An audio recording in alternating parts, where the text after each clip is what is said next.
Bonjour à tous et bienvenue sur C17 et toujours en direct de la Brasserie des Dames où cette fois-ci je me tourne vers trois personnages qui sont régisseurs de l'organisation du Festival de la Fiction TV à La Rochelle.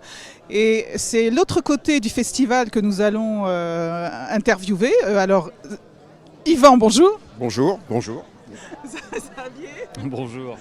Et Hugo. Bonjour à tous. Alors comment ça se passe pour l'organisation du festival ?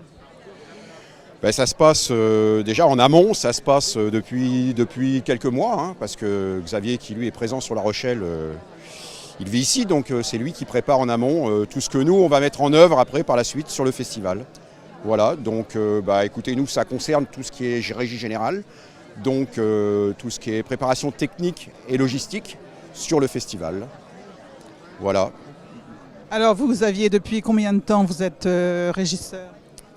C'est une très bonne question. Régisseur du festival, alors je connais le festival depuis son arrivée sur La Rochelle et régisseur depuis 5 ans.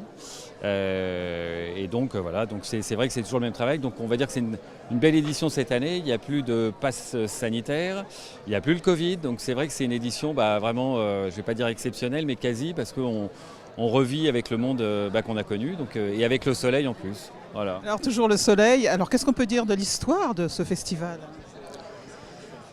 Je pense que comme vous le savez, ce festival a démarré 9 ans avant notre arrivée à La Rochelle, à Saint-Tropez, à l'époque. Donc le but, c'était évidemment après de monter une équipe sur place, de bosser avec des locaux, si je puis dire.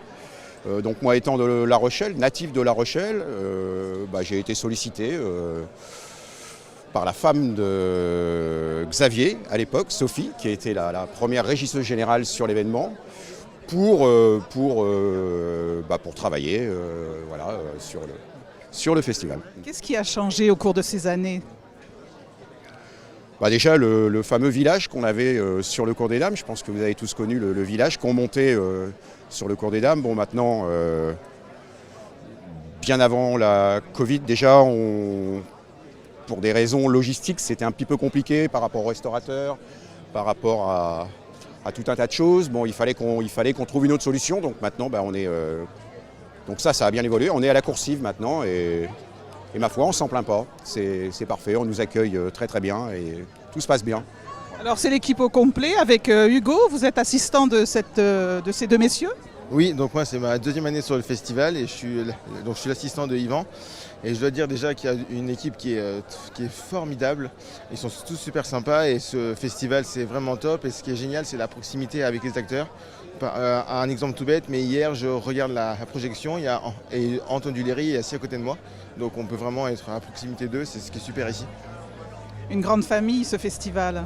Oui, tout à fait. On peut remercier aussi tous nos bénévoles, nos étudiants qui nous aident également pour l'accueil. Et comme le disait justement Yvan, l'organisation du festival a à cœur, et notamment la direction du festival a à cœur de travailler avec tous les prestataires locaux. Et donc l'objectif du festival aussi, c'est de faire travailler tout un écosystème local avec des retombées, on va dire, quasiment nationales, voire on peut même au niveau, alors je ne vais pas dire mondial, mais en tout cas on entend parler du Festival de la Fiction jusqu'au Québec. Donc c'est très bien.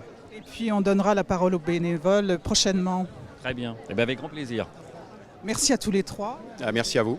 Merci, bon festival. Bon festival à tous les trois et merci de votre travail. À bientôt sur C17 et toujours en direct.